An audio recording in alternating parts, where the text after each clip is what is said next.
Let's get right into it. Number 10. Having ice in your drink. 100 years ago, ice in your drink could kill you. Ice wasn't made in freezers. It was harvested from lakes and rivers. The same rivers where people dumped their waste, where dead animals floated, and where factories poured their chemicals. Ice harvesters would cut out big blocks from rivers right next to where sewage pipes emptied out. They had this theory that when water freezes, it purifies itself. It doesn't. All those bacteria and viruses just went into hibernation, waiting to wake up in someone's drink. It was like playing Russian roulette with your digestive system. Typhoid fever was a particular fan favorite of these ice cubes. People would be sipping their drinks, not knowing they just invited a deadly bacteria to their party. By 1900, New York alone was consuming more than 3 million tons of this contaminated ice per year. Number 9. Getting a glass of milk. You grab a glass of milk from your fridge. 100 years ago, that simple drink could have been a death sentence. Back then, milk was basically Russian roulette with your digestive system. The cows weren't tested for diseases,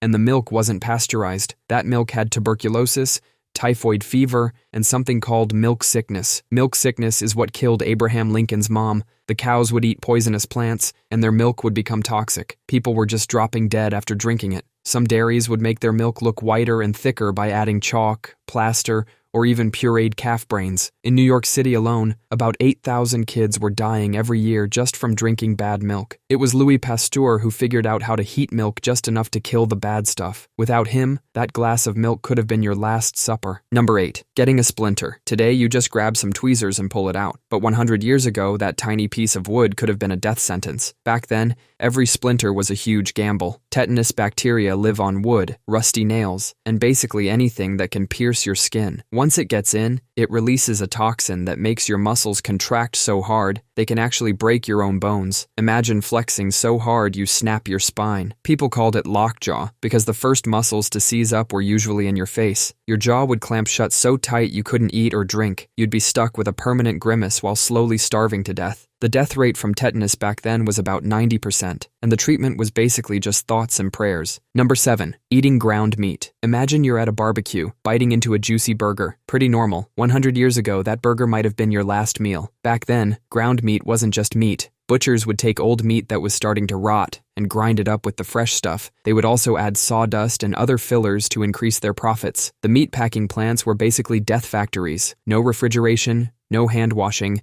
and definitely no health inspectors. Rats would have picnics on the piles of meat before they got ground up. Things got so bad that when Upton Sinclair wrote The Jungle about these conditions, people actually stopped eating meat. President Theodore Roosevelt himself supposedly threw his breakfast sausage out the White House window after reading it. That book is the reason we have the FDA. Number 6. Going to an amusement park. Amusement rides 100 years ago were death traps. Safety regulations weren't really a thing. The attitude was basically, you paid your nickel, you take your chances. The Flip-Flap Railway at Coney Island had a perfect circular loop that subjected riders to 12 Gs of force. Most fighter pilots pass out at 9 Gs. They just gave you a leather strap to hold on to. The wooden coasters were held together by prayers and rusty nails. The safety restraints were a single leather belt across your lap, if you were lucky. Most of the time it was just a flimsy metal bar that you had to death grip. The maintenance crews would check the tracks by walking them every morning. If they made it across without falling through a rotten board, the ride was good to go. In 1915, one park owner even advertised his coaster as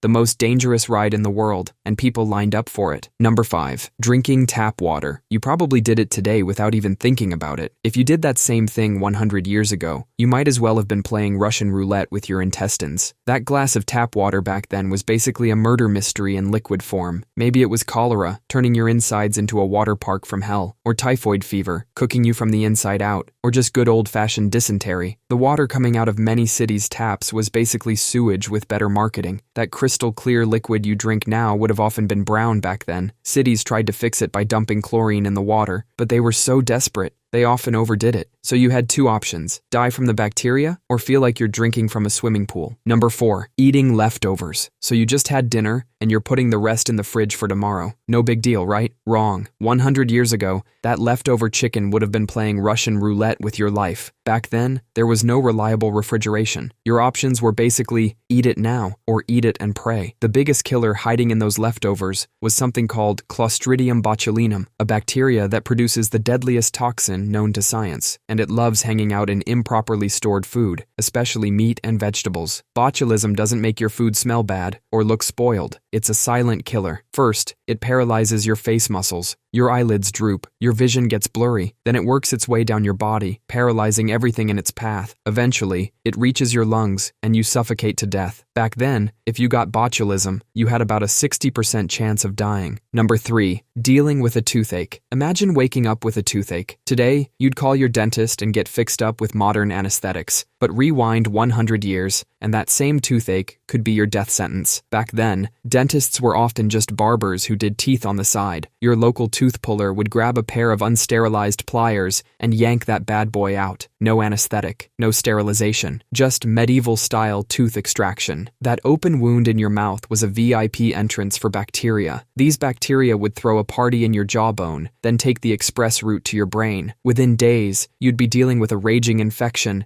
that could form a brain abscess. The crazy part is this was so common that when they find skulls from that era, a shocking number of them show signs of fatal tooth infections. So next time you're in that comfy dentist chair, remember that luxury would have saved your great-grandparents' lives. Number 2. Using a new skin cream. Imagine seeing a rave review for a new face cream. Today, the worst-case scenario is maybe a breakout, but 100 years ago, that miracle cream might have literally made you glow, and not in a good way. Back in the 1920s, companies were putting radium in everything from face creams to toothpaste. One product was called Thoradia, and it promised to give you that healthy radioactive glow. It contained thorium chloride and radium bromide. People were paying top dollar for this stuff, and some of their faces would actually glow in the dark. Meanwhile, their jawbones were literally dissolving. Some women who used these creams ended up with holes in their faces and developed cancer years later. The company's slogan was "Beauty through radiation." The scientist who invented it, Alfred Curie, wasn't even related to Marie Curie. He just used her last name to make his deadly face cream sound more legit. Number 1. Getting a pimple. You wake up, look in the mirror, and see that monster zit staring back at you. Today, you might just pop it. But in 1923, that tiny pimple could have been a death sentence. Back then, the Triangle of Death wasn't just a band name. It was this danger zone on your face, from the bridge of your nose to the corners of your mouth. An infection in this area could travel straight to your brain because of the unique blood supply. And people didn't have antibiotics lying around. The bacteria would cause something called cavernous sinus thrombosis, fancy words for a blood clot and infection in your brain. There are medical records of people dying from infected pimples in the early 1900s.